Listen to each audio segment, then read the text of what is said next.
Bueno, muchachos, buenos días. Tenemos 13 participantes. Bienvenidos al aula virtual Renata del doctor Luis Duque, Valencia. Eh, Vamos a hacer un recorrido por los aspectos fundamentales de la fisiología del páncreas. Luego nos adentramos un poquito en la etiopatogenia, en el diagnóstico, en los criterios diagnósticos de la diabetes mellitus. Y al final hablamos un poco de la fisiopatología de las complicaciones agudas como es la cetoacidosis diabética y el estado hiperosmolar.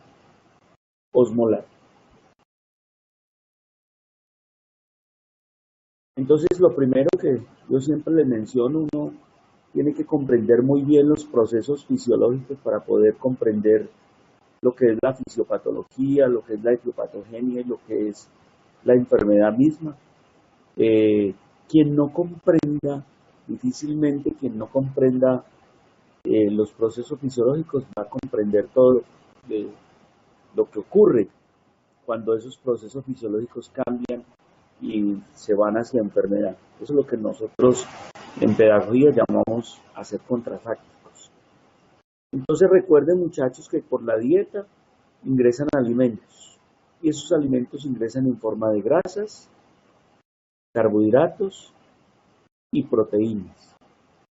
Los carbohidratos que ingresan, que ustedes saben que son carbohidratos simples y carbohidratos complejos. Esos carbohidratos simples son, por ejemplo, el azúcar de mesa, los dulces, y los carbohidratos complejos básicamente es lo que son los almidones, que es básicamente el arroz, la yuca, la papa, como ejemplos. Las proteínas, el ejemplo más, pueden ingresar como aminoácidos o pueden ingresar como proteínas mismas, y el ejemplo típico básicamente son las carnes o el huevo. Y las grasas básicamente son las que están contenidas, por ejemplo, en el huevo, en las carnes gordas, en los embutidos, en la mantequilla.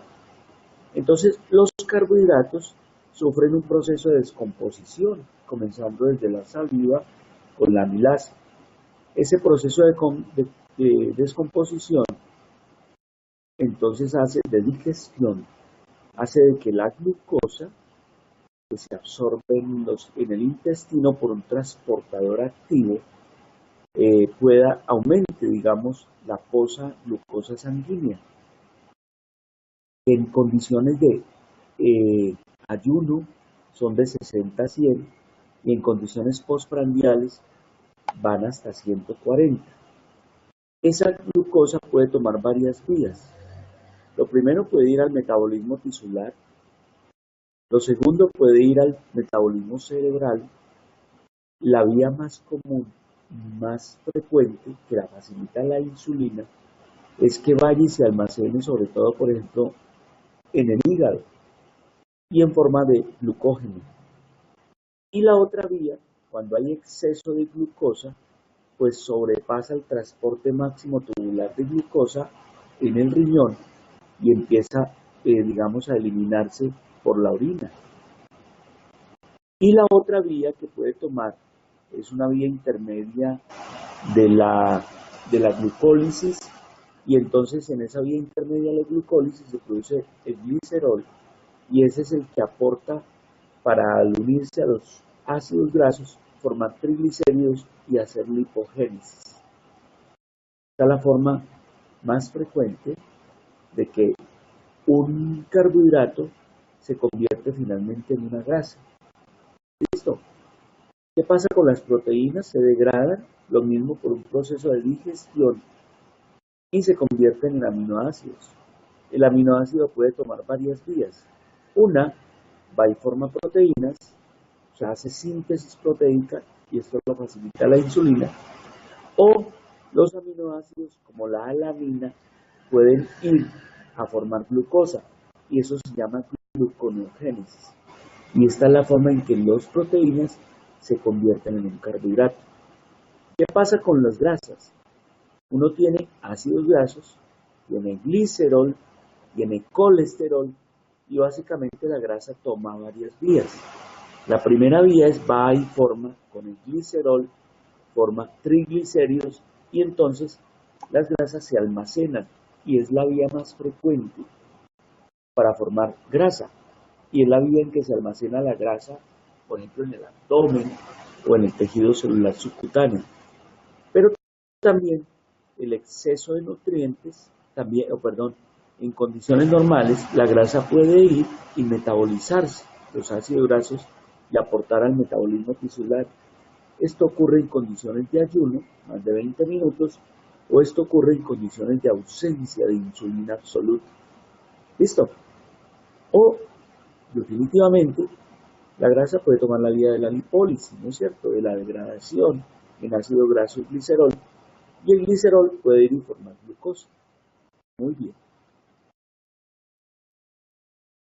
Esta diapositiva me parece importante como un fenómeno que tienen que saber ustedes de qué pasa con la grasa dietaria. Este es el lumen intestinal, ¿sí? Está en la ingesta. Esto es la célula intestinal. Esto es la sangre. Esto es el tejido adiposo. Estos son las células y este es el hígado. Entonces, ¿qué pasa? ¿Cómo consume uno grasa? Entonces la consume en forma de monoglicéridos, de diglicéridos, de fosfolípidos, ¿cierto? O de colesterol mismo. ¿Qué pasa con esas grasas que uno consume? Pues sencillamente que a nivel del lumen intestinal hay una lipoproteína que las alberga, que las junta y las va a transportar. La principal lipoproteína del intestino obviamente es el kilomicrón. Aquí también se forma el HDL. Él va y se absorbe y se va por linfa, va al hígado y el kilomicrón básicamente aquí aporta para la formación de triglicéridos, ¿cierto? Y puede hacer lipólisis o al revés, perdón, o hay remanentes de kilomicrón que también van al hígado y son metabolizados. O lo transporta y se lo entrega al HDL, ¿listo? Y entonces, ¿qué ocurre? En el tejido graso, el ácido graso que le entrega el kilomicrón, que lo facilita la insulina, produce lipogénesis, o sea, produce almacenamiento de grasa en forma de triglicéridos. Aquí, este paso lo facilita una enzima que se llama la aciltransferasa, ¿sí? Y lo facilita la insulina para lipogénesis, para formación. ¿Listo? Cuando no hay insulina, hay resistencia, hay lo contrario, hay lipólisis. ¿Sí? El ácido, el glicerol del kilomicrón no pasa a la grasa. El glicerol de la grasa se lo aporta básicamente la glicólisis de la glucosa que lo facilitó la insulina para unirse al ácido graso que lo facilitó el kilomicrón y formar triglicéridos. ¿Qué pasa en las células? Los ácidos grasos son aprovechados por las células para hacer oxidación, sobre todo en ausencia de insulina, y el colesterol, digamos, es aprovechado para producir síntesis de la pared celular o síntesis de las hormonas sexuales. ¿Qué pasa en el hígado? Entonces, básicamente en el hígado se forma lipoproteína, que la más importante es la VLDL, que al final esta es la que va a formar la IDL, o sea, la lipoproteína de intermedia densidad, y luego la lipoproteína de baja densidad. Muy bien. Entonces, lipogénesis. Y este proceso es facilitado por la insulina. Este es nuestro amigo páncreas, que está ubicado detrás del estómago, que es un órgano retroperitoneal, y este es el islote de Langerhans, que tiene células endocrinas, ¿cierto? Que están rodeados básicamente por células exocrinas. Las células endocrinas son las que básicamente van a secretar en el 55% de la proporción la insulina. Las células alfa secretan glucagón y las células delta secretan somatostatina. Entonces, en el páncreas las células endocrinas configuran solo el 1 a 2%. El 99% son células exocrinas. ¿Cuánto tiene de islote pancreáticas el páncreas? Más o menos 1 millón. Y cada una tiene más o menos 3.000 células. Esta es la proporción, básicamente, Esta es la proporción, básicamente,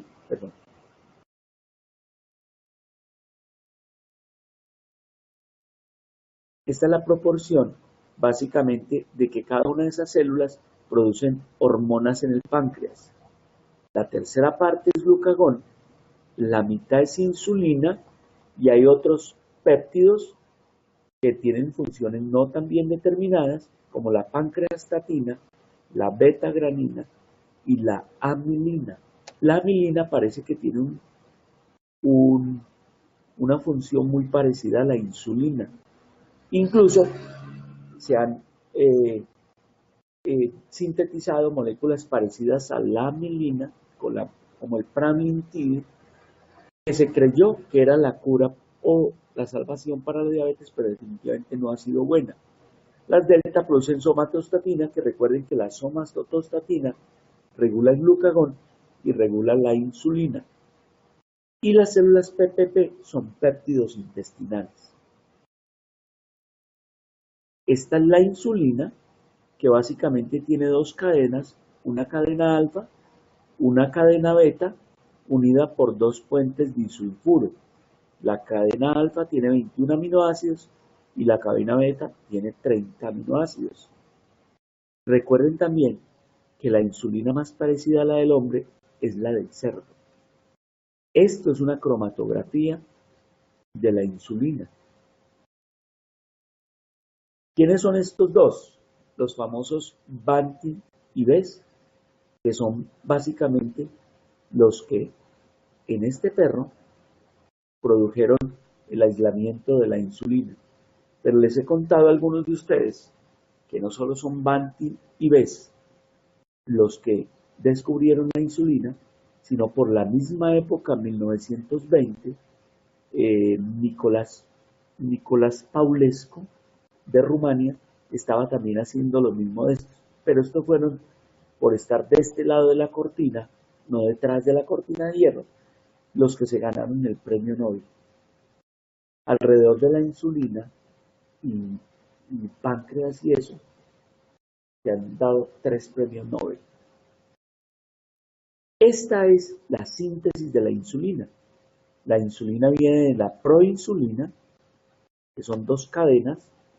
Mire que tiene el doble de aminoácidos, que por medio de prohormona convertasa 2 y 3 lo convierte en moléculas más pequeñas, que por medio de carboxipeptidasa y de dipéptidos, elimina dipéptidos, y lo convierte por un lado en insulina de 21 y 30 aminoácidos y por el otro la de péptido C.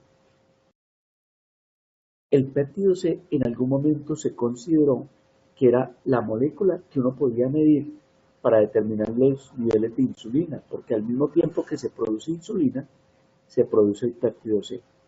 Pero definitivamente no es confiable medir péptido C para saber si un paciente tiene una diabetes tipo 1 o tipo 2. Esta es la forma en que se libera la insulina en el páncreas.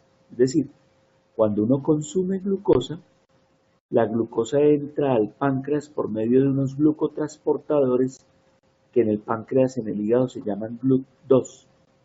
Entra a la célula, se produce la glucólisis, en la célula se produce, o en el mitocondria se produce ATPs. ATPs que básicamente van a aportar energía para cerrar las compuertas de los canales de potasio, y eso es lo que genera una entrada de calcio, una despolarización, y eso es lo que genera que los gránulos que contienen insulina se liberen y vayan a la circulación.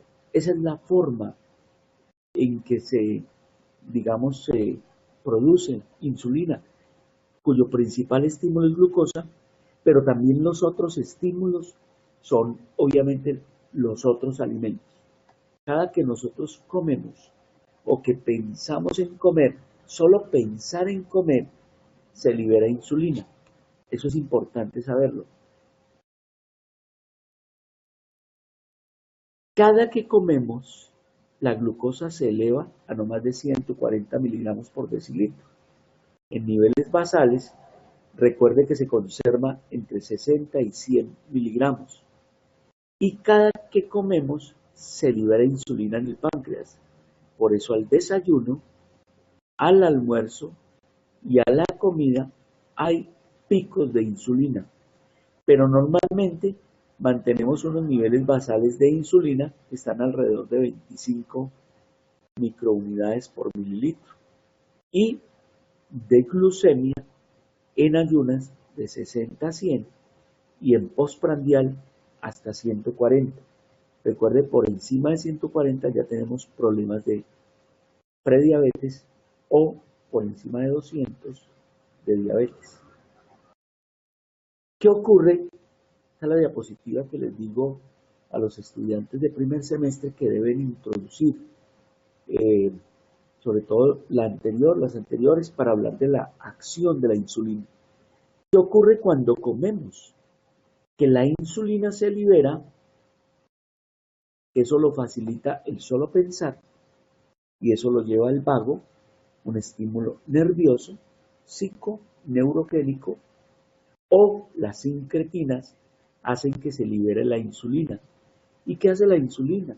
La insulina aumenta la glucooxidación, la insulina aumenta la glucogénesis, la síntesis de glucógeno, la insulina aumenta la síntesis de la grasa y la insulina aumenta la síntesis proteica. ¿Qué ocurre en ayuno? Todo lo contrario, se libera glucagón por las células alfa del páncreas y hace glucogenólisis, hace gluconeogénesis, o sea, formación de glucosa a partir de sustancias que no son carbohidratos como el glicerol, los aminoácidos, y se libera, se aumenta la cetogénesis, o sea, la quema de grasa. Esto es en ayuno. Muy bien, cuando la glucosa se eleva, ¿cierto? Después postprandial, ¿qué pasa con la insulina? Hace picos, lo que contaba hace un rato. Es decir, que la insulina sigue a la glucosa. Y esta es la acción en que la insulina actúa en las células efectoras, en las células blanco. Entonces, lo primero, la insulina no entra a la célula.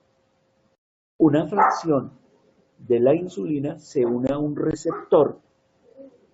Ese receptor es un receptor tirosina quinasa, ¿sí? Se fosforila, se forma esa fosforilación, va y da una señal en el citoplasma, va un segundo mensajero, va al núcleo, en el núcleo se une a unos receptores pipargama y eso genera un estímulo para la acción de la insulina.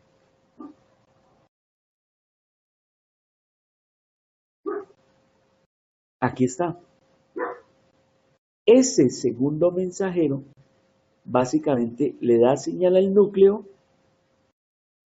¿sí? Va al ribosoma y eso produce síntesis de proteínas, de enzima, y una de esas es sintetizar los glucotransportadores. ¿Para qué? Para ir y capturar la glucosa. Esa es la principal acción de la insulina. Aquí está, insulina unida receptor, la unidad alfa, se une a un receptor tirosina quinasa dependiente, fosforila la unidad, el sustrato, manda una señal produce glucotransportación y hace recepción de la glucosa. Esto es lo mismo.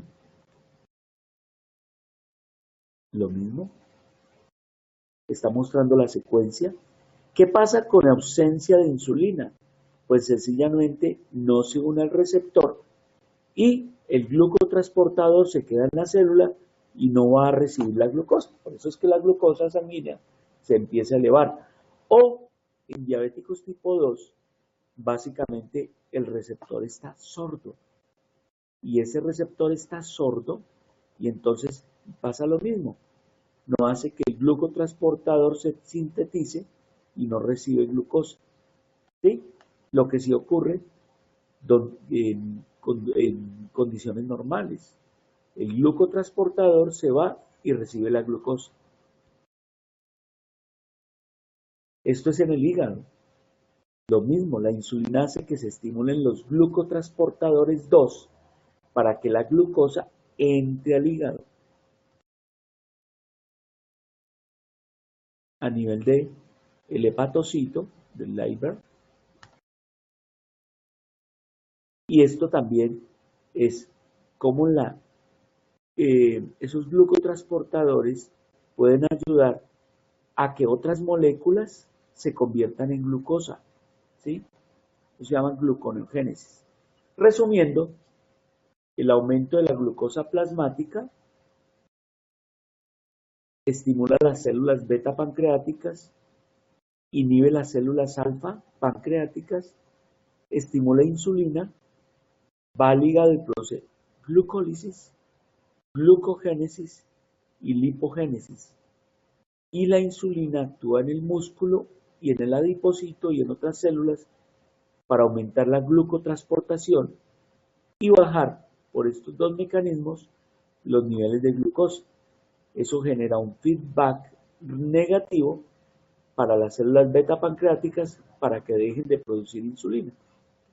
Lo contrario ocurre cuando hay baja de glucosa, o sea, ustedes no están en ayunas, se estimulan las células alfa, se inhiben las células beta, se estimulan las células alfa para producir glucagón, va al hígado y en el hígado básicamente produce gluconeogénesis o glucogenólisis. Eso hace que la glucosa sanguínea se eleva. Eso ocurre en el ayuno o en el paciente diabético, que tiene el problema de que las incretinas están bajas, se estimula permanente la producción de glucagón y produce todo lo contrario y por eso también se eleva el azúcar. ¿Qué pasa en el músculo y la grasa? Que libera sustancias como lactato, piruvato, aminoácido y glicerol y ácido graso para hacer gluconeogénesis y aumentar la glucosa sanguínea. Hagamos un alto acá y miremos si hay preguntas. Ustedes dirán, hacemos un altico para poder continuar. ¿Están entendiendo el tema hasta ahora? ¿Está claro el tema? Espero respuestas.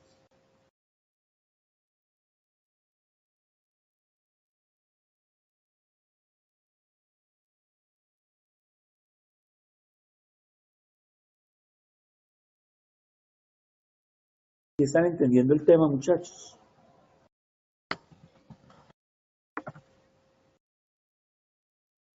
Listo, muy bien. Si tienen alguna pregunta, con mucho gusto. Si tienen algún aporte, bienvenido el aporte. Muy bien. Listo, vamos a continuar. ¿Qué pasa en sujetos normales? Que normalmente los niveles de glucosa allá. ¿Por qué no es confiable la...? No, es básicamente un problema de estandarización de la prueba. Es un problema de estandarización. Durante mucho tiempo nosotros usamos los diabetólogos el péptido C para diferenciar pacientes que definitivamente tenían agotados los niveles de insulina, diabéticos tipo 1, incluso en pacientes adultos que tenemos la duda si es una diabetes del, que llamamos nosotros LADA, o diabetes de lenta autoinmunidad, que son esos adultos que llevan los 40 años y hacen una cetoacidosis. Y entonces tenemos la duda y decimos que todavía hay niveles de insulina. Entonces medíamos el péptido C estimulado con glucagón o medíamos la insulina. Y el problema ha sido básicamente de estandarización de la prueba, que no es confiable entonces medir lo uno y lo otro. El diagnóstico definitivamente de diabetes tipo 1, tipo 2 es un diagnóstico de descarte, es un diagnóstico muy clínico, pero no hay una prueba definitivamente. De pronto los anticuerpos anti-GAT, anti-insulina, IA, los anticuerpos IAA, los medimos para ver que definitivamente es una diabetes tipo 1, nos pueden servir, ¿sí? Pero es un diagnóstico más clínico. Muy bien, está contestada Jefferson. Ok, muy bien. Entonces en diabéticos tipo, en pacientes normales,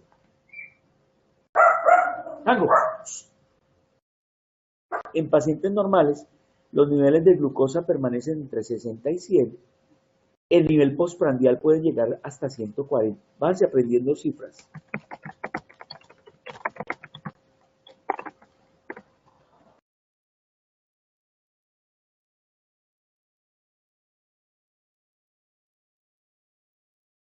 Listo. Esos son los niveles normales de azúcar. ¿Quién es diabético? Ahorita lo vamos a ver. ¿Sí? O postcarga.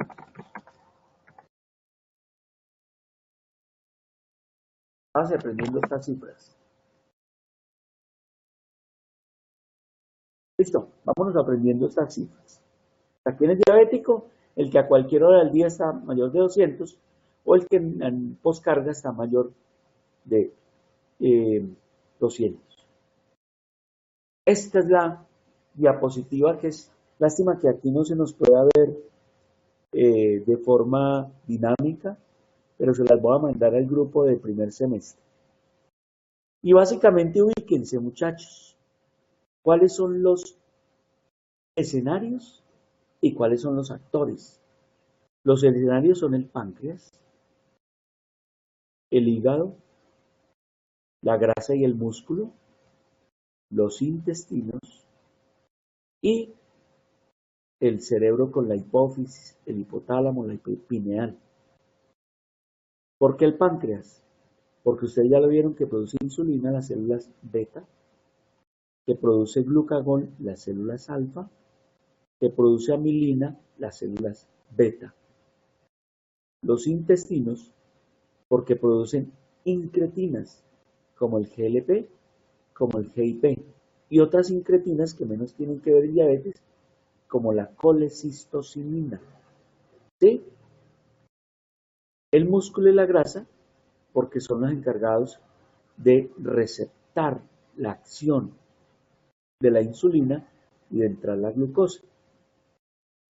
Y el cerebro, porque allí se producen sustancias que tienen que ver con apetito, como el neuropéptido Y, como la melanocortina, que también tiene que ver con apetito. Y el estómago, porque también produce una incretina o un péptido que se llama la grelina, que es una hormona que estimula el apetito. Entonces, miremos los actores y los escenarios. El páncreas produce insulina y va básicamente al hígado para inhibir la producción de glucosa. El glucagón va al hígado para hacer lo contrario, ¿cierto? Para aumentar la producción de glucosa por medio de glucogenólisis y gluconeogénesis. La amilina, que tiene una acción muy parecida a la insulina. La insulina, que va al músculo, que va a la grasa, básicamente recuerden, para hacer una acción, estimular receptores por segundo mensajero PIPAR gamma, para que se produzcan los GLUT4. Se produzcan los GLUT4, que son los glucotransportadores para entrar glucosa a las células. ¿Listo? Los GLUT4. Recuerden que en el hígado y páncreas se llaman los GLUT2 y que también hay GLUT1 en el cerebro y eritrocitos. Listo. Entonces, la insulina hace bien la acción haciendo que se capture postprandialmente la glucosa en la grasa y en el músculo. También, ¿qué ocurre de postprandialmente? Se liberan incretinas. ¿Y qué hacen las incretinas? GLP y GIP inhiben glucagón y estimulan la producción de insulina en el páncreas. Vean, la producción. ¿Para qué? Para que la glucosa, para que la insulina haga su acción en el músculo y la grasa. ¿Y qué pasa con las incretinas intestinales como el GLP? Pues señores, que estimula el PHY, el neuropéptido Y e inhibe apetito. ¿Qué pasa con la grasa? Que libera leptina. ¿Y qué hace la leptina? Pues inhibe la producción, inhibe el apetito básicamente. ¿Y qué hace la grelina? Que se libera en el estómago cuando uno está lleno. Se produce para estimular melanocortina e inhibir el apetito. O sea, grelina inhibe apetito. ¿Listo? Perdón, estimula apetito. Leptina lo inhibe. ¿Sí? Eso ayuda, por ejemplo, en los pacientes que tienen la gastrectomía para que no tengan tanto apetito, porque liberan menos grelina, ¿sí? Y estimula menos el hipotálamo, hipófisis, la pineal para el apetito. ¿Qué me falta acá? Leptina ya, me falta resistina. ¿Qué es la resistina? Es una citoquina grasa que lo que hace es inhibir la acción de la insulina, o sea, produce resistencia a la insulina. ¿Cuándo se libera resistina? En los pacientes obesos y en los pacientes con síndrome metabólico. Y lo contrario, cuando se estimula insulina, o mejor, en condiciones normales, se produce adiponectina, que es una citoquina buena, que lo que hace es aumentar la acción de la insulina y aumentar la sensibilidad a la insulina. Esto lo puse básicamente para ver que cuando por estímulos nerviosos o por estímulos directos a través del vago se secretan el GLP-1 y el GIP. El GLP-1 es el famoso péptido similar al glucagón, glucagon-like peptide. Y el GIP es el péptido, mejor, ¿cómo se llama? El péptido insulinotrófico dependiente de glucosa. Sí, este lo liberan las células L, las células, ¿se acuerdan de las células argentafines del intestino? Y este es el intestino bajo y este es el intestino alto. Células L y células K. Muchachos, con el solo pensamiento, ¿sí? El solo pensamiento de hambre o de comida, usted está liberando insulina. Y en buena parte lo explican los péptidos intestinales que por estímulos nerviosos van y se liberan en el intestino. Entonces, el GLP y el GIP son los principales responsables del famoso péptido incretínico o de las incretinas. Y son responsables entre un 20 y un 60% de la insulina que se secreta cuando usted come. ¿Qué pasa en los diabéticos? Esto está abajo. Ojo con eso. Hay un problema incretínico, lo vamos a ver ahorita. Y entonces, ¿qué pasa en síndrome metabólico? En resistencia a la insulina, en los pacientes obesos, en los pacientes hipertensos, en los pacientes fumadores, en los pacientes que consumen altas cantidades de diuréticos, que afortunadamente ya son pocos. ¿Qué pasa con esos pacientes que tienen intolerancia a la glucosa? Que esos pacientes hacen hipertensión, que esos pacientes hacen obesidad centrípeta, obesidad visceral como primera condición, que esos pacientes tienen mayor reactividad vascular, que esos pacientes tienen procoagulación aumentada, que esos pacientes liberan citoquinas en la grasa y tienen un fenómeno inflamatorio permanente, que tienen hiperandrogenismo, y por eso es que esos pacientes tienen anovulación y son infértiles, y que esos pacientes desde niveles tempranos hacen microalbuminuria como un marcador de disfunción endotelial, y que el resultado final de esos pacientes es un fenómeno aterosclerótico avanzado, y que si la resistencia es severa y lleva a insulinopenia, pues aparece diabetes. Y usted muchos pacientes desde síndrome metabólico sin diabetes los ve con esteatosis hepática, que puede incluso evolucionar hacia cirrosis. Esto sigue vigente. La patogénesis de la diabetes. Nace la diabetes tipo 2 en el síndrome metabólico, y que las condiciones de secreción de insulina disminuida y resistencia a la insulina está decretada por medios genéticos y por mecanismos medioambientales ambas, y que por un lado tienen tolerancia disminuida a la glucosa y que por el otro lado tienen tolerancia disminuida a la glucosa, y que cuando aparece insulinopenia aparece diabetes. Este es el famoso octeto etiopatogénico de la diabetes. ¿Por qué los pacientes hacen diabetes? Los tipo 2. Entonces, muchachos, el octeto, y es que básicamente los pacientes diabéticos tienen insulinopenia. Ojo, quizás condición sine qua non para que aparezca diabetes. Insulinopenia. Tienen efecto disminuido incretínico. Esos pacientes tienen GLP y GIP, péptido similar al glucagón, y el péptido insulinotrófico dependiente de glucosa, que se liberan en las células K y en las células L, lo tienen disminuido o tienen resistencia a él. Los pacientes diabéticos y con síndrome metabólico tienen una condición de lipólisis permanente. Esos pacientes están inundados, como se los dije ayer a mis muchachos, están inundados en ácidos grasos.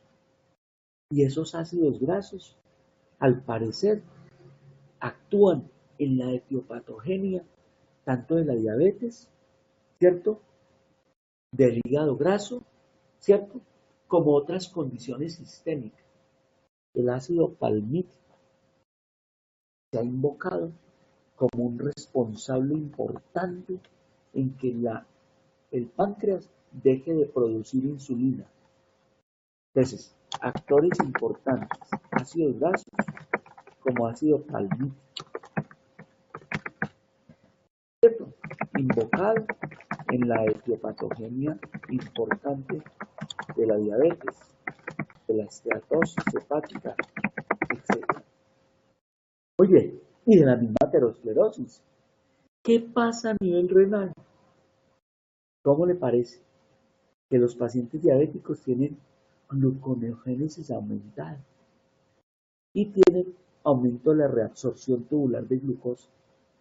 Por eso es que los famosos SGT-B2, los inhibidores de esos receptores, actúan las famosas glifosinas, ¿sí? La cana, la IPA, la repa, glifosina, son actualmente drogas que están en boga en el manejo de la diabetes. ¿Qué hace también? ¿Qué pasa en el paciente diabético? Tiene una resistencia en el músculo y en la grasa a la captación de la glucosa. ¿Qué más tienen? Tienen una disminución en neurotransmisores que tienen que ver con apetito. Los pacientes diabéticos tienen apetito voraz todo el tiempo.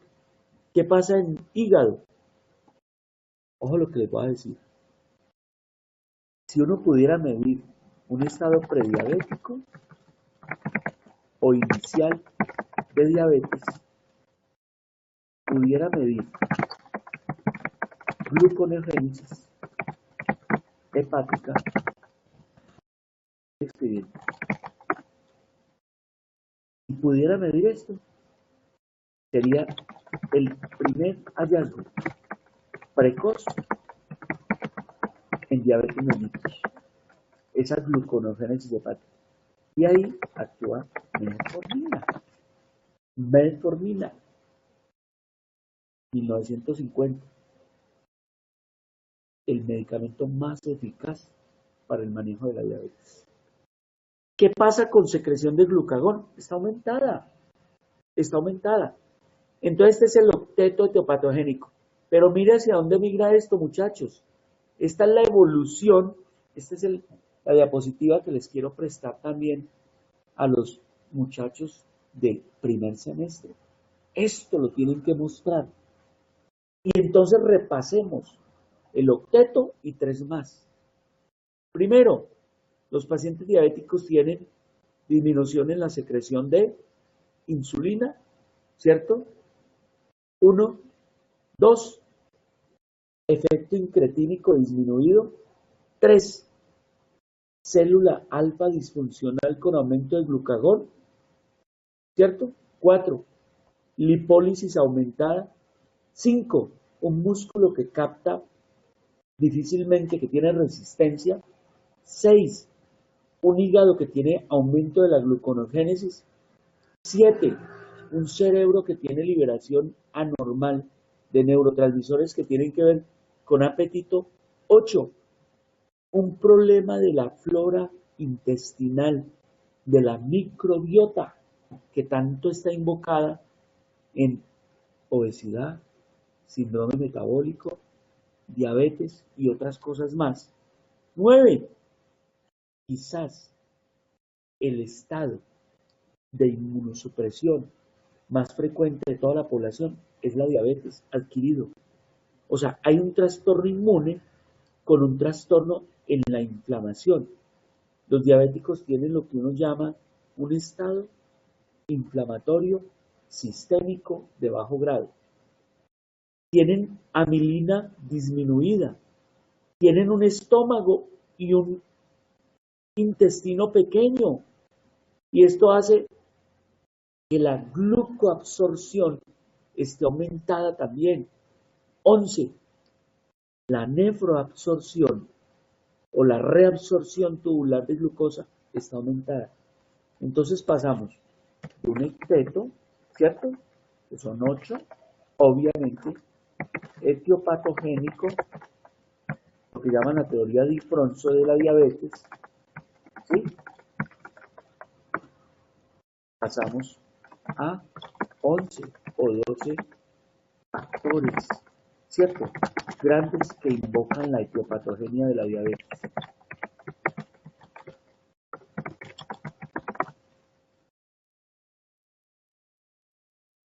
Muy bien. Hagamos pare acá. Preguntas. ¿Están sus preguntas? ¿O todo está ok? Interactuemos. Aporten. Pregunten. ¿Están felices o no?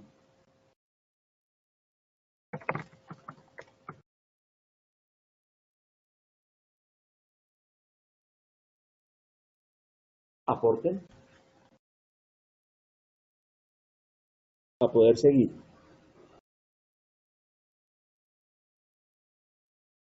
Muchachos, ¿vamos bien o no? Perfecto. Jennifer, Geraldine, ¿qué más? ¿Quién más da más? Por aquí está.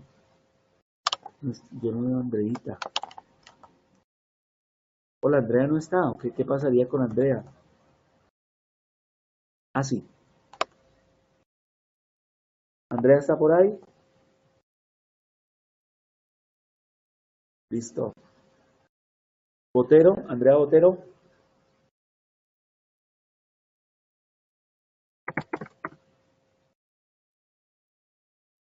No la veo. No veo a Andrea Botero, que era la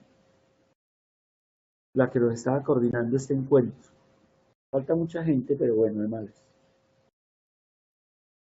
Igual el próximo viernes nos vamos a ver, retomamos un poquito de esto y seguimos hacia todo lo que es manejo y eso. Muchachos, ¿el resto todo bien? Bueno, vamos a continuar. Ah, están en rotación. Que falla, que falla. Pero bueno, esto queda grabado y lo pueden ver con tranquilidad. Gracias, Adrián.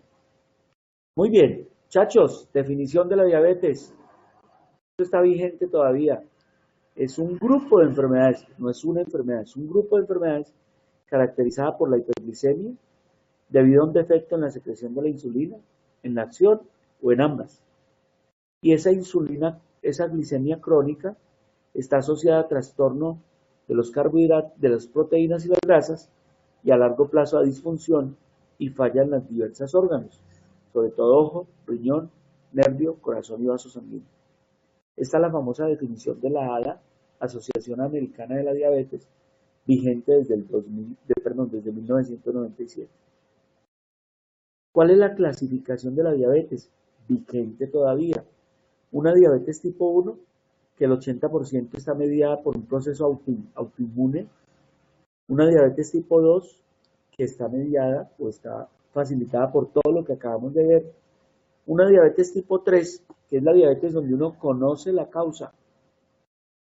Por ejemplo, usted le hace una pancreatectomía, hace una pancreatitis aguda, eso es una diabetes tipo 3. Este paciente deja de producir insulina porque el páncreas se dañó. O la diabetes asociada a fármacos, la diabetes asociada a síndromes genéticos, o una diabetes mellitus gestacional, es la diabetes tipo 4, que básicamente, muchachos, es una diabetes tipo 2. 60%, 60% de las diabetes gestacionales van hacia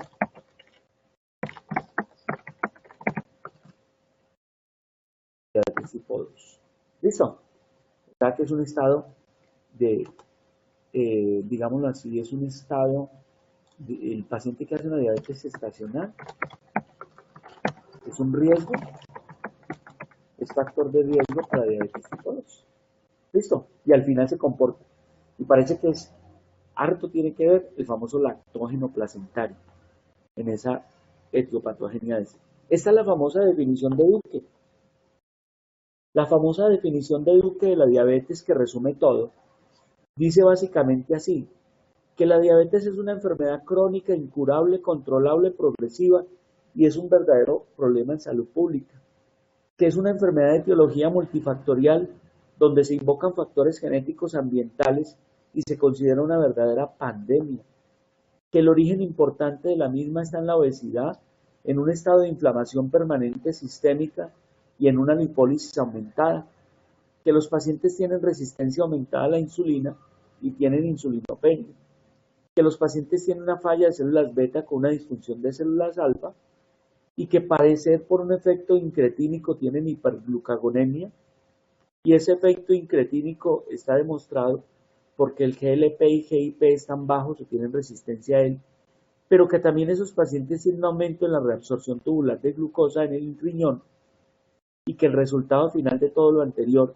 es un estado permanente de hiperglicemia con un trastorno concomitante en el metabolismo de los lípidos y las proteínas. Los pacientes diabéticos tienen la famosa triada dislipidémica aterogénica, triglicéridos altos, HDL bajo y LDL pequeña y densa aumentada, y que todos los pacientes hacen complicaciones agudas y crónicas siempre, y que el órgano más afectado es el endotelio. ¿Y dónde está el endotelio? En todo nivel. Y que al final el resultado como expresión clínica o subclínica es un estado de macrovasculopatía y microangiopatía de cualquier órgano está afectado, y que al final termina habiendo un compromiso de la respuesta inmunitaria del paciente y con ella un aumento en la posibilidad de que los pacientes hagan infecciones. ¿De qué se mueren los pacientes diabéticos? De enfermedad vascular y de infecciones. Básicamente de eso se mueren los pacientes diabéticos. ¿Listo? Muy bien, muchachos.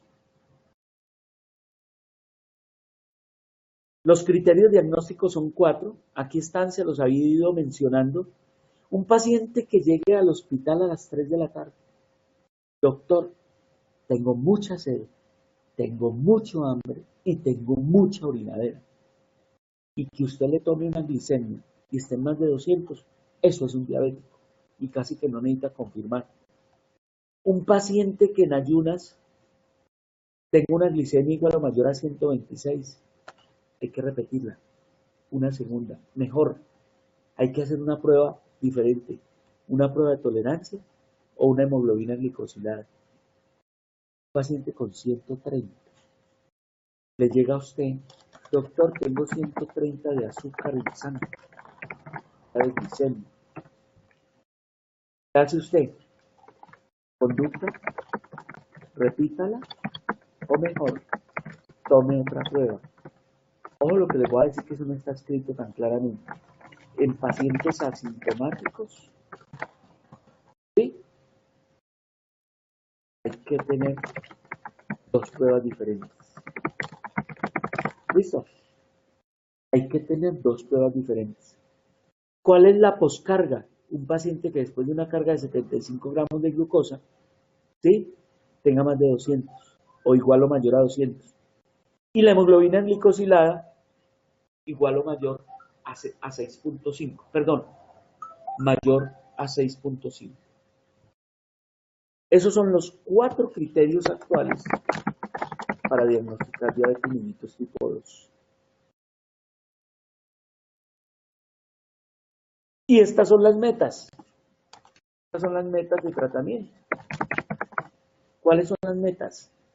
Tener una glicemia en ayunas por debajo de 130, tener una postprandial por debajo de 180 y tener una glicosilada alrededor, ojo, alrededor de hemoglobina glicosilada de 7. ¿Por qué le digo alrededor? 7%. Porque en pacientes añosos, en pacientes renales, en pacientes con problemas mentales, esos pacientes tienen que tener, se acepta hasta 8%. Eso lo tienen que tener. Y en jovencitos, ¿cierto? Buena condición, ideal, menor de 6.5. Se los digo porque ustedes van a encontrar diferentes referencias en la literatura. Incluso la ADA casi que busca que la mayoría de los pacientes estemos alrededor de eso, 6.5. Yo creo que en Colombia menos de 7 es bueno. Y estamos tan jodidos en tantas cosas que alrededor de 8 es bueno. Rex Salud, institución, la que yo he sido coordinador tantos años, maneja alrededor de 8% menos en el 75% de los pacientes. Pienso que es bueno, pienso que es bueno.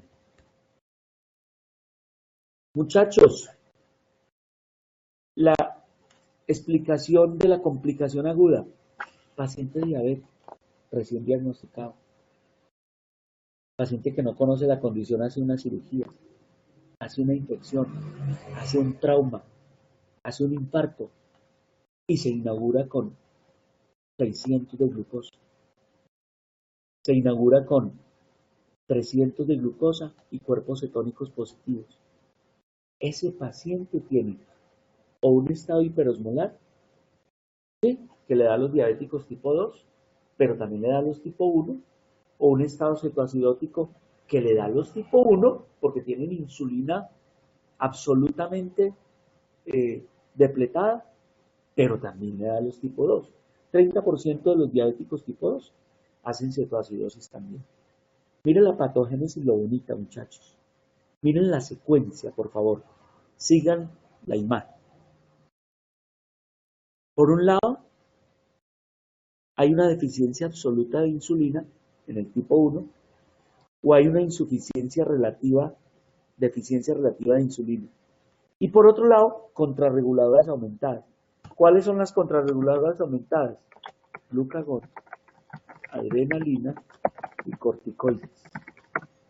Esas son las tres grandes hormonas que se oponen a la acción de la insulina. ¿Qué ocurre con una deficiencia absoluta de glucosa? Pues sencillo.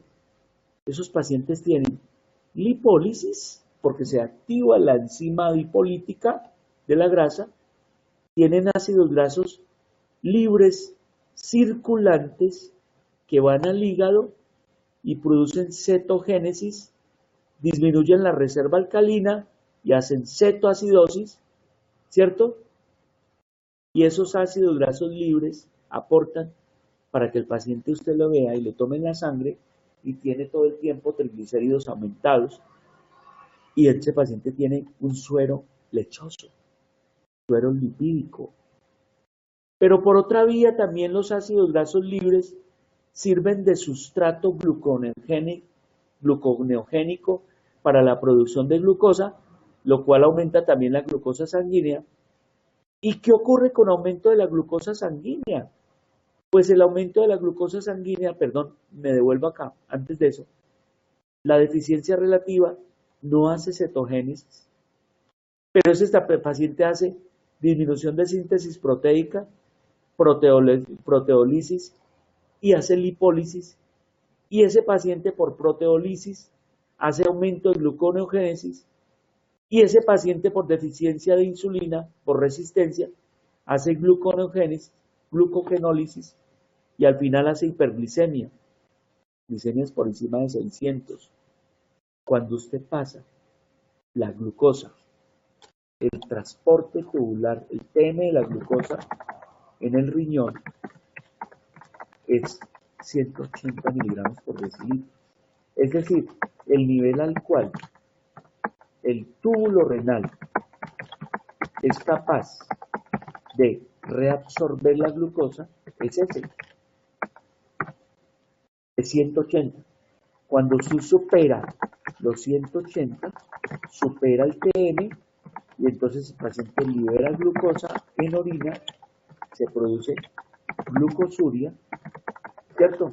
Y la glucosa arrastra agua y hay poliuria. ¿Sí ven, muchachos?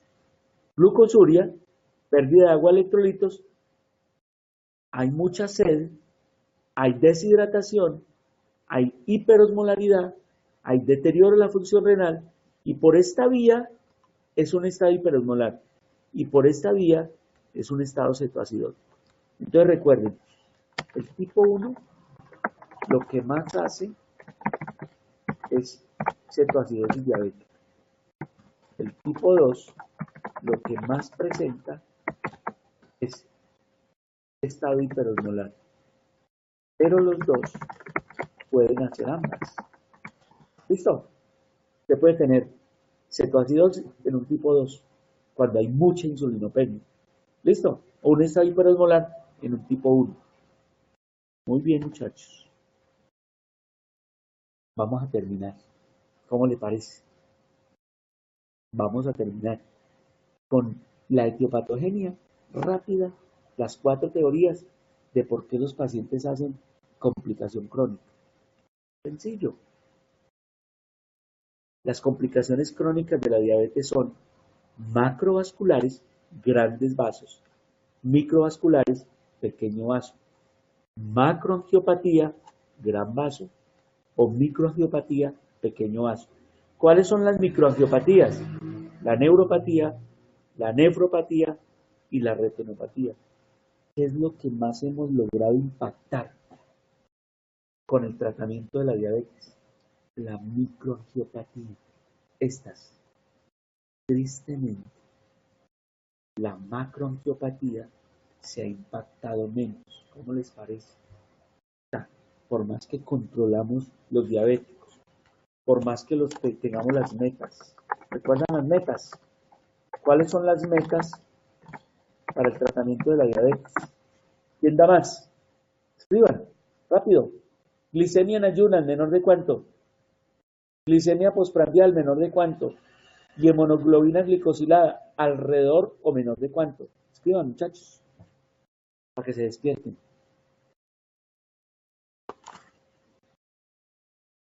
¿Quién escribe?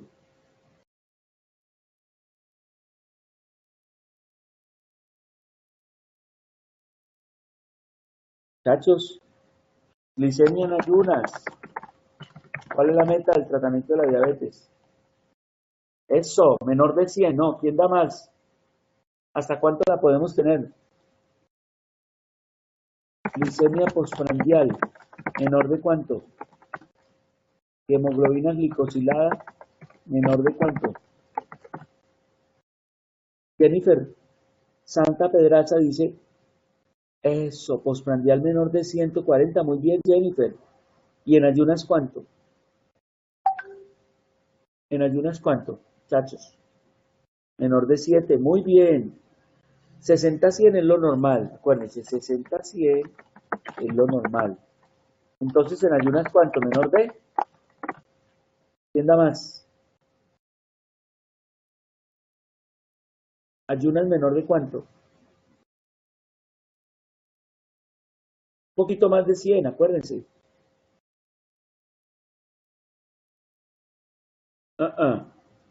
No, 126 es el parámetro para hablar de diabetes. Entonces, acuérdense esta cifra. 130. Menor de 130 en ayunas. ¿Sí? O sea, entre 70 y 130. Y postprandial entre 80 y 180. ¿Listo? Y menor de 7% la hemoglobina glicosilada. ¿Listo? ¿Claros o no? Muy bien. O sea que si uno tiene esto, evita esto.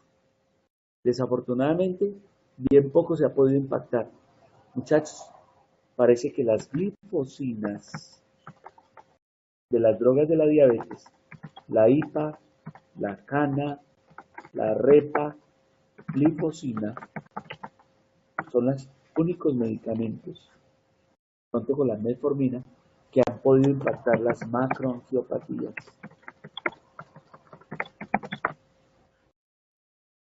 O sea, la enfermedad coronaria, la enfermedad cerebrovascular, la enfermedad arterial periférica y la enfermedad renal, de la arteria renal, son las famosas enfermedades de grandes vasos. Esas son las que nos hemos podido impactar tanto con el tratamiento de la diabetes. Ojo, primer mecanismo invocado que explica las complicaciones crónicas de la diabetes. ¿Y cuál es ese mecanismo? El aumento de la glucosa, aumenta la glucosa intracelular que conduce a formación de productos finales de glicosilación avanzada que se unen a los receptores celulares y que por medio de glicosilación es que se pega a sustancias como las proteínas, tanto intra como extra, conduce a reticulación de proteínas, aterosclerosis, disfunción glomerular y disfunción endotelial. Muchachos, el primer mecanismo es glucosa aumentada que hace glicosilación a todo nivel, principalmente de las proteínas. Y una cosa es usted funcionar con una cantidad X de glucosa pegada a la proteína y otra cosa es a un nivel determinado, crónicamente. La glucosa pegada a la proteína hace que la proteína funcione mal. Primer mecanismo. Segundo, el mecanismo que más explica la visión borrosa inicial de un paciente que está descompensado. Los que tienen diabéticos familiares, pregúntenles, cuando tienen el azúcar alta, ¿cómo ven? Ven borroso. Y básicamente es porque el vidrio se les empaña. Y eso está explicado por este mecanismo.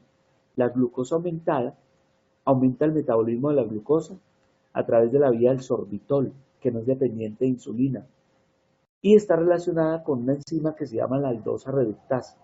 Es decir, glucosa aumentada aumenta sorbitol. Sorbitol aumentada atrae agua.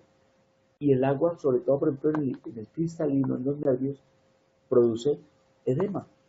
Entonces, ojo, la secuencia es esta. Glucosa aumentada aumenta sorbitol. Atrae agua, da edema, y el edema produce alteración funcional. Explicación de por qué un diabético en estado agudo tiene visión borrosa, como dice, se me empañó el vidrio, se me empañó el parabrisas, ¿sí? Tercer mecanismo, son 4. La hiperglicemia genera aumento del diacilglicerol, lo que hace que se active la proteína quinasa. ¿Se acuerda que ese receptor, que la subunidad alfa se pega al receptor para hacer la acción en el músculo y la grasa, es un receptor tirosina quinasa dependiente? Y eso altera la transcripción de genes para fibronectina, para producción de colágeno 4, para proteínas contráctiles y para proteínas de la matriz, muchachos. Si eso se altera, pues se afecta todo. Todo. Todas esas sustancias son fundamentales en que funcionen muy bien cada una de las estructuras sistémicas. Y cuarto mecanismo, la hiperglicemia aumenta la ruta de la exosamina, que genera fructosa 6-fosfato, y que a su vez esa fructosa 6-fosfato es un sustrato para glucosilación ligada a la producción de proteoglicanos. Recuerden que proteoglicanos son sustancias de funcionamiento estructural también, y eso hace de que las proteínas funcionen mal, de que haya alteración en la óxido nitrosintetasa y que se afecte en la expresión de genes de crecimiento, de transcripción, y haya alteración, por ejemplo, del activador de plasminógeno. Por eso es que los pacientes diabéticos tipo 2 y 1 tienen un aumento en la procoagulación y se mueren de eso. ¿Ven? Creo que aquí hay una imagen. Y tratemos de decir de dónde nos vamos.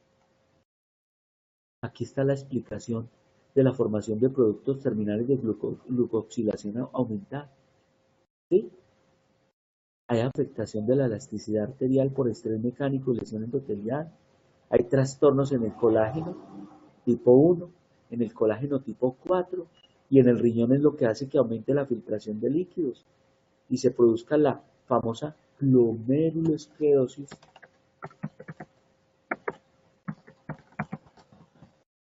nodular de Clemens. Saben que así se escribe. La famosa glomerulosclerosis nodular de Clemens-Serrus, que al último lleva a falla renal en los diabéticos. Se afecta, hay atrapamiento de proteínas plasmáticas intersticiales, como la LDL, esto es lo que hace que haya heterogénesis aumentada.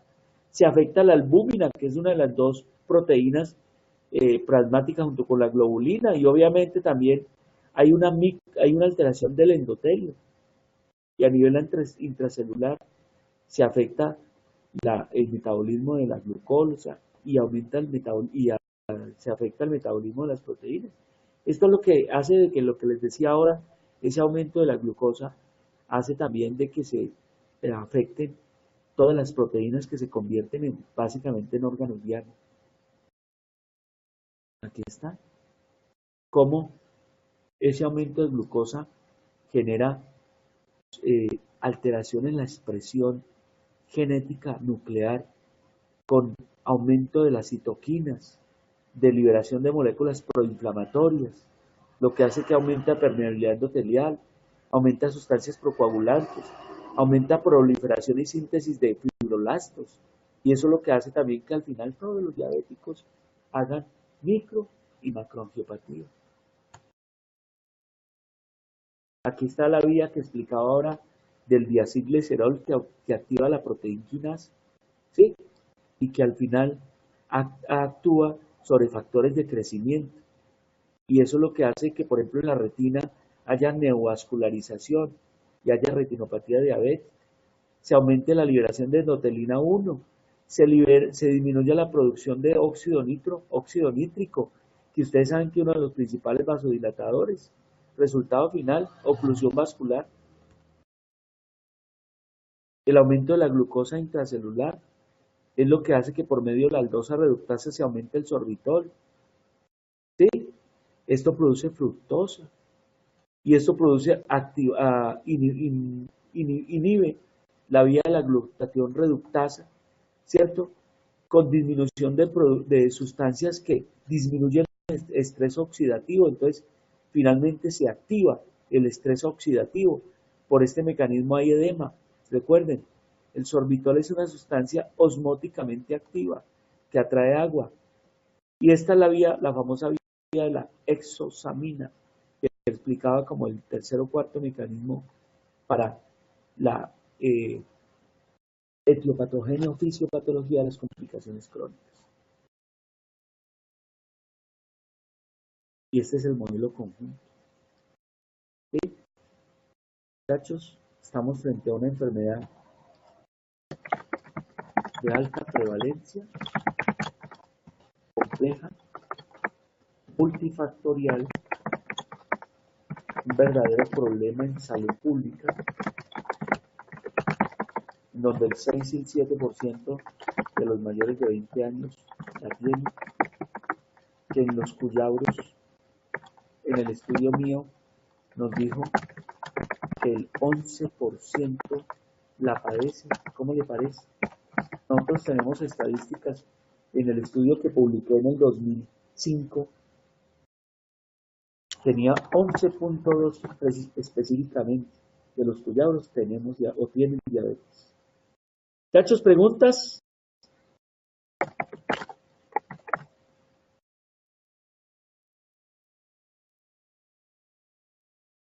Y si no hay preguntas, nos vamos a la encuesta.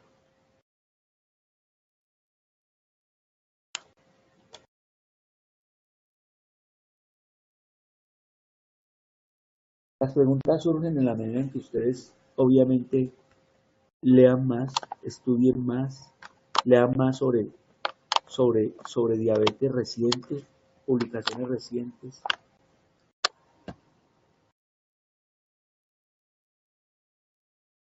¿Preguntas, chachos?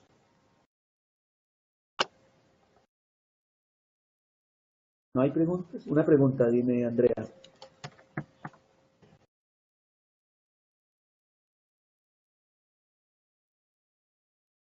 A ver, muy bien.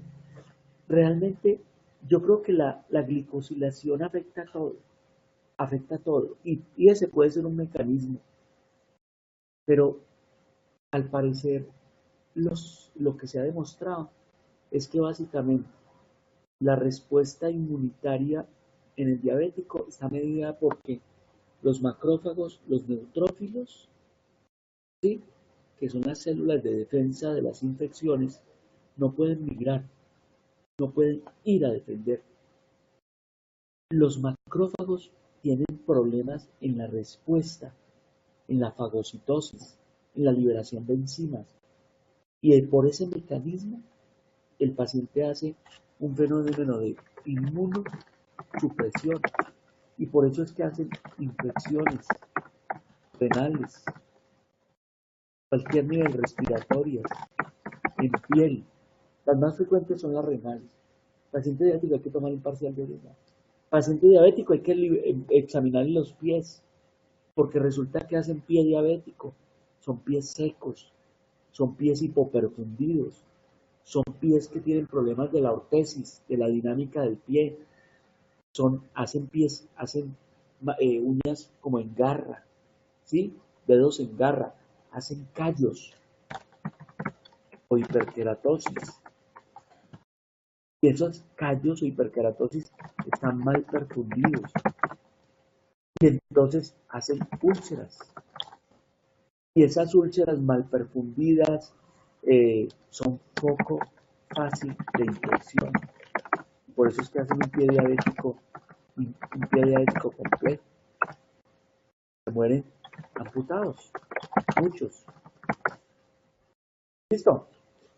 ¿Has contestado su pregunta, Andrea? ¿Alguien más? ¿O hago encuesta?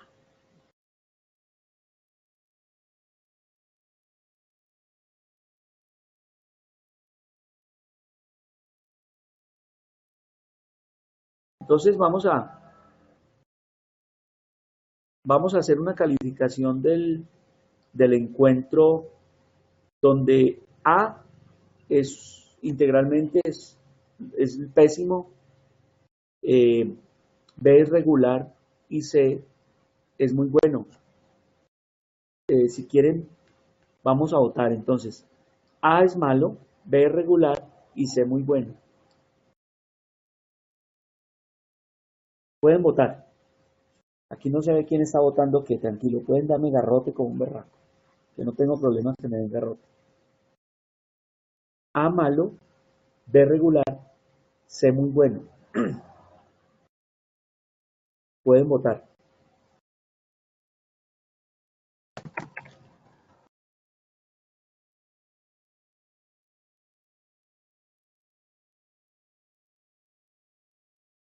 Cojan. No deja. Ve tan raro. No deja. Espera, entonces intento. Espere, perdón. Hágale. Ahora sí. Denme en garrote, muchachos, no me preocupe. Quien quiera poner B, ponga B, y quien quiera poner A, ponga A. Yo no tengo problema en que me garroteen.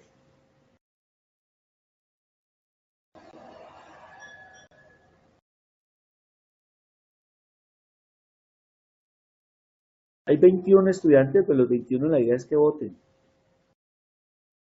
Y nos despedimos. Faltan 7. 7 por votar. 14 de 20. Faltan 6. Califiquen. ¿Qué pasa con los 6? ¿Están para dormidos o qué? Dejaron el computador prendido y se fueron. Recuerden que esta charla está siendo grabada. Voy a pedirle a Renata que me mande la grabación y se las mande. Y yo hice un Adobe Capture, un screencast por acá, pues también le mando ese video, que sino que lo empecé a grabar creo que más tardecito. Pero no importa, se los voy a mandar también, al que lo quiera volver a ver. Faltan 4 para publicar. Pues ahí llevamos más del 80-90%, entonces yo pienso que lo podemos publicar. Por favor, los 4 que faltan voten y publicamos. 1, 2, 3, 4, 5, los 4 que faltan por votar. Bueno, vamos a publicar. Digamos que votaron 16 y aquí está la publicación. Muy bien, muchachos. Entonces, una feliz mañana, un feliz fin de semana. Espero esto les siga aportando la educación. Gracias a esos 22 o 23 o 24 que pudieron asistir, a los que no, por motivos de rotación y eso, pues que por favor vean la grabación. Y con los de cuarto neuro nos vemos el viernes a las de 2 a 4. Y los de primero pueden estar el viernes, bienvenidos, los invito a que nos veamos en ese encuentro para ver todo el esquema terapéutico general. Esto hace parte de una nueva educación mediada por TICS, de la cual afortunadamente alguna cosa. Todos los profesores de la facultad deben tener aula virtual, Renata.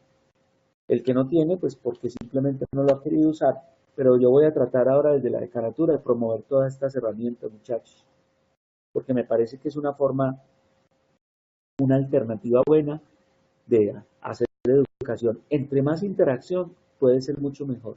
Muchas gracias a todos por estar aquí, ¿no?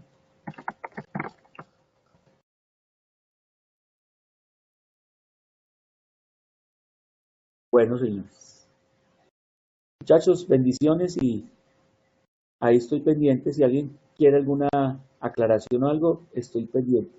Con el grupo de primer semestre, ahora les mando, ahora ve, de pronto puedo compartir la presentación para que saquen las diapositivas que yo les dije que las pueden usar. Vamos a ver si si lo puedo compartir.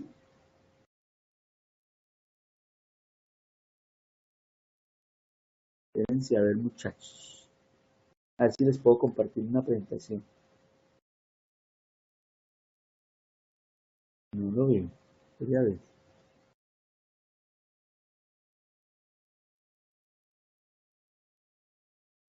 Gracias a ustedes, muchachos, también del grupo. Voy a mirar si puedo pasarle la presentación. Si no, se las mando ahora, muchachos. O se las mando a Jennifer y Jennifer la replica para que saquen de ahí las diapositivas. ¿Listo? Bueno, feliz día. Voy a terminar la grabación. Nos vemos entonces. Muchas gracias.